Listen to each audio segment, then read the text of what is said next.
আত্মবিশ্বাসের অভাব থেকে বের হওয়া এক ধরনের ব্যক্তিগত সংগ্রাম। প্রথমে নিজেকে চিনতে হবে, আপনার শক্তি, দুর্বলতা ও সীমাবদ্ধতা কি তা খুঁজতে হবে। প্রতিদিন ছোট ছোট লক্ষ্য স্থির করে তা অর্জন করার চেষ্টা করতে হবে। যখন আপনি নিজেকে সফল হতে দেখবেন, তখন নিজের আত্মসম্মান শতগুণে বেড়ে যাবে।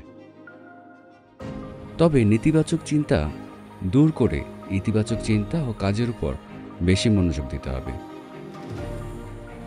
নিজের দক্ষতাকে বাড়তে সময় দিন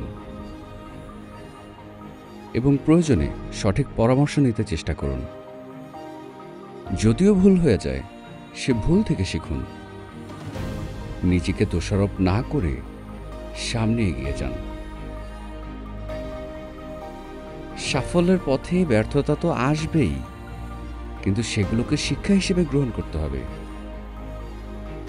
প্রতিদিন নিজেকে উৎসাহ দিন। আপনার ছোট ছোট সাফল্যকে আনন্দে উদযাপন করুন এবং নিজের প্রতি বিশ্বাস রাখুন।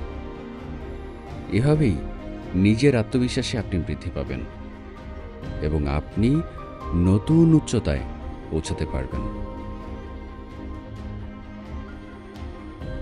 ভালো থাকবেন।